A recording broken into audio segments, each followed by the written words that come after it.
Bonjour, c'est Anne-Sandrine Di Girolamo au micro des Ondes de l'Imo, le podcast immobilier attentif et curieux. Vous avez été nombreux à écouter Arnaud Villeroy, fondateur de la plateforme estimermoncommerce.fr, délivrer ses meilleurs conseils aux professionnels curieux de se lancer dans la transaction de fonds de commerce. Je vous propose ici un nouvel épisode. Il s'agira de donner quelques pistes, quelques clés pour bien cerner le bon acquéreur du bon fonds de commerce. Avec aussi quelques histoires très sympathiques. Et tout de suite, Arnaud Villeroy. Bonjour Arnaud Villeroy. Bonjour Anne-Sandrine. On va profiter de votre longue expérience en tant que négociateur en fonds de commerce. Et première question tout à fait naïve, mais il faut bien commencer un échange en posant les fondamentaux.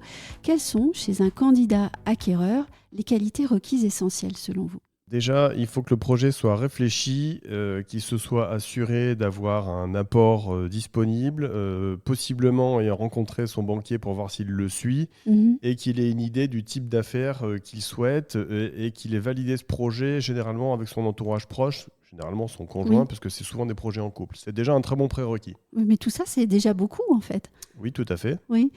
Quelles sont les questions à poser pour cerner le bon acquéreur d'un commerce ? Petite chose en amont, effectivement, un acquéreur de fonds de commerce, très souvent, alors dans une bonne partie des cas, ils savent ce qu'ils veulent, fort heureusement, donc ils vous appellent en disant voilà, j'ai 300 000 euros d'apport, je veux une brasserie à 1 million d'euros. On leur pose quelques questions et on sait qu'on est bon. Mais il y en a aussi beaucoup qui viennent vous voir en demandant des affaires, et puis en fait, en creusant un petit peu, on s'aperçoit que c'est complètement farfelu comme projet, et que si on marche un petit peu dans leur façon de faire, eh bien, on va aller visiter plein d'affaires et perdre beaucoup de temps.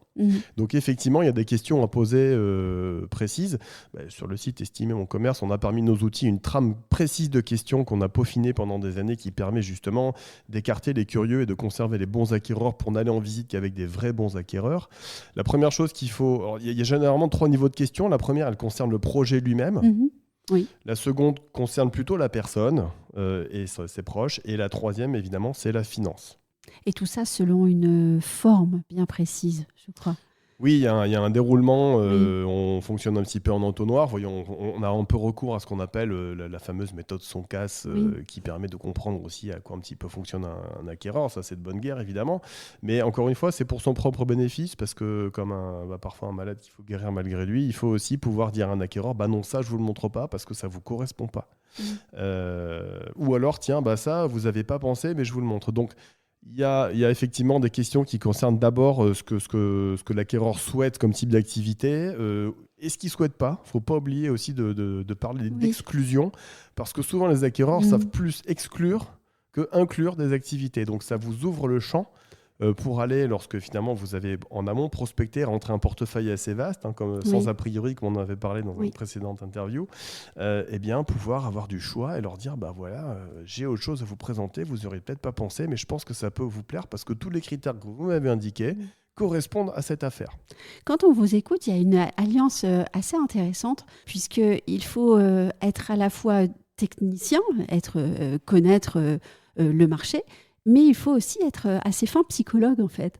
Alors oui, fin psychologue, mais je pense que c'est quelque chose de naturel. Il faut d'abord vouloir le bien de ses interlocuteurs, que ce soit un vendeur à son bénéfice ou un acheteur.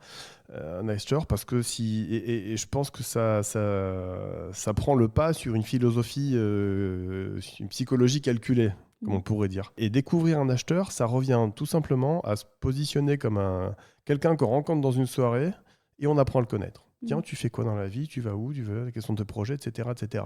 C'est ni plus ni moins que ça. Donc ça, nous, chez Estimer mon commerce, on l'a structuré dans une trame d'entretien qui permet de pas non plus passer 2 heures avec quelqu'un pour discuter, mais qui, en l'espace de 10-15 minutes, permet de bien canaliser un acquéreur et puis derrière de savoir où on va, où il ne faut pas aller, éventuellement de dire, dans certains cas, à l'acheteur, écoutez, là, votre projet, il n'est pas mûr. Oui.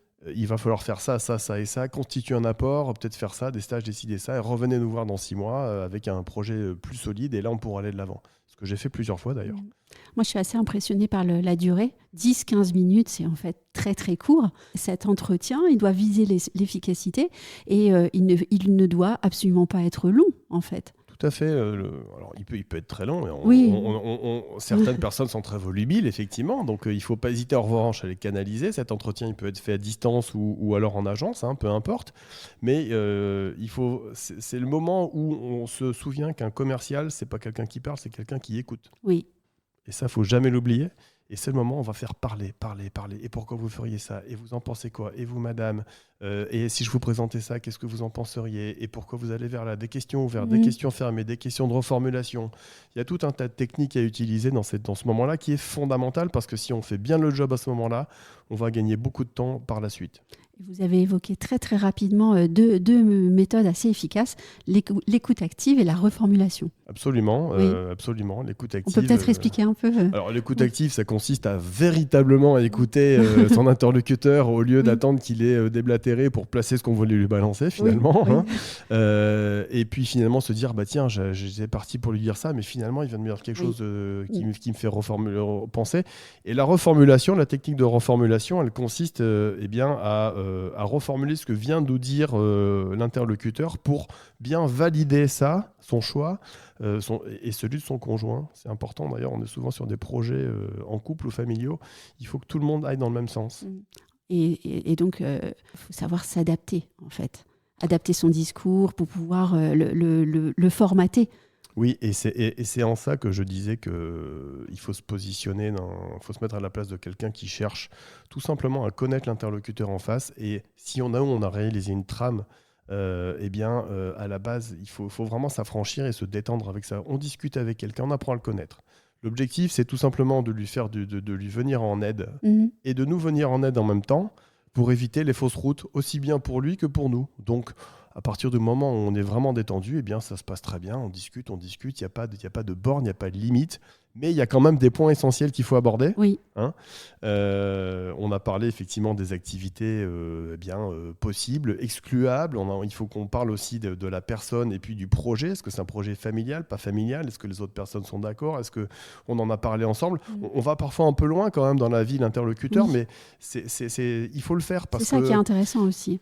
Voilà, il faut le faire parce qu'il y a beaucoup d'acquéreurs qui viennent nous voir en disant voilà, moi je suis venu pour visiter. Attendez, on se calme, d'abord on va discuter. Non, je suis venu pour visiter. Oui, mais moi je suis pas là pour me promener. Oui. Donc d'abord on va discuter ensemble pour bien comprendre votre projet.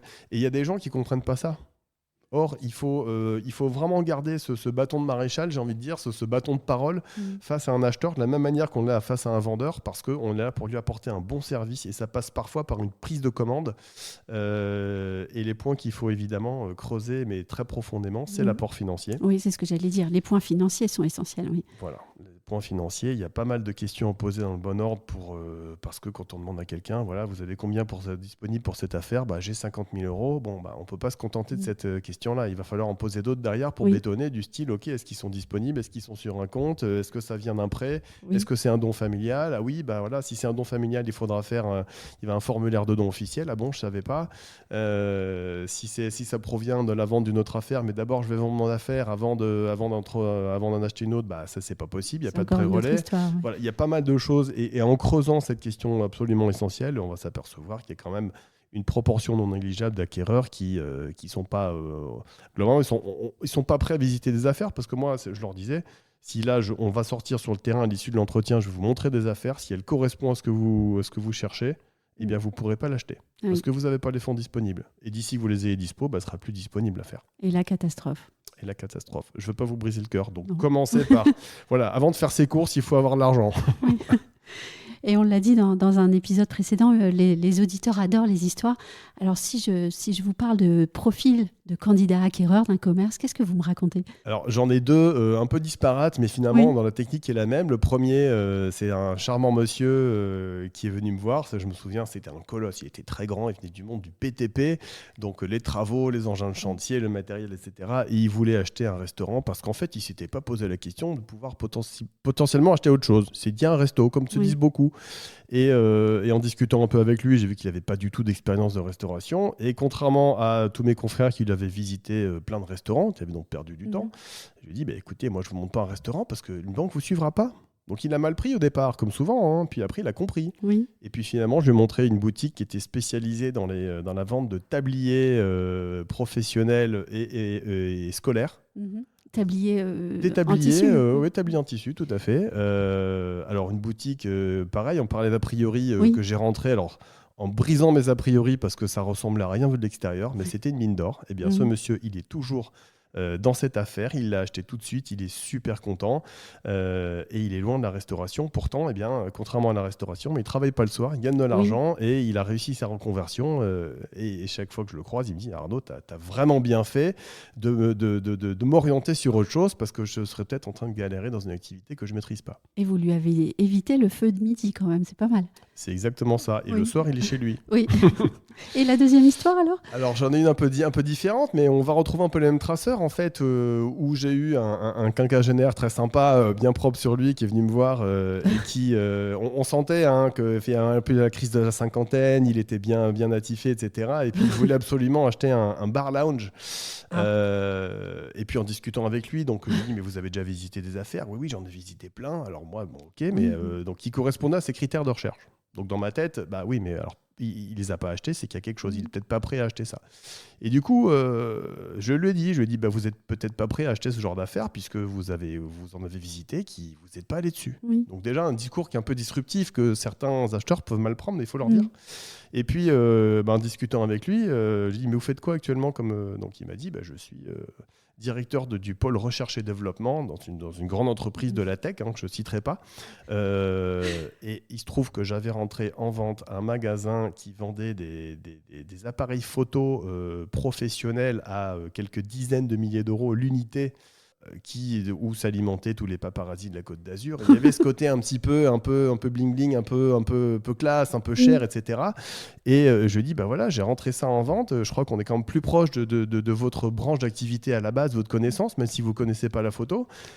Cette affaire-là, il se trouve qu'elle coûte 2 fois moins cher qu'un bar lounge. La rentabilité, c'est la même. Bah écoutez, j'aimerais bien vous emmener la voir. Est-ce qu'on va la voir ? Et surtout, on s'approche quand même un peu des paillettes en fait. Exactement. Parce que c'est ce qu'il cherchait. Alors, oui, il y avait il y avait ça, effectivement, mais le fil rouge quand même à la base, c'est l'investissement, la rentabilité, mais oui, il y avait ça, évidemment. Oui.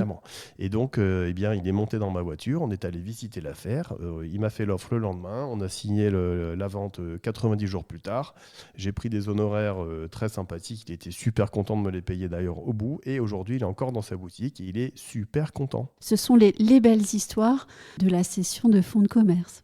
Mais il y en a beaucoup des comme ça. Il y en a beaucoup, on se les crée ces histoires parce qu'en fait, si on se laisse pas balader par les acheteurs et par les vendeurs et qu'on garde la main ferme sur effectivement tout le processus, eh bien on y parvient avec un certain brio et puis surtout tout le monde est très content et vous prenez des beaux honoraires que tout le monde est d'accord et ravi de payer. Et c'est précisément l'objet justement d'Estimer mon commerce où on a mis tous ces outils, tout ce savoir-faire là-dedans pour permettre de A à Z de conduire ça de manière pro, humaine, dynamique, joviale, au bénéfice de tous et surtout de manière lucrative. Et j'ajoute qu'on retrouvera bien évidemment, comme pour chaque épisode de podcast sur le site, toutes les informations sur cette plateforme estimermoncommerce.fr. Merci beaucoup Arnaud Villeroy. Avec plaisir Anne-Sandrine.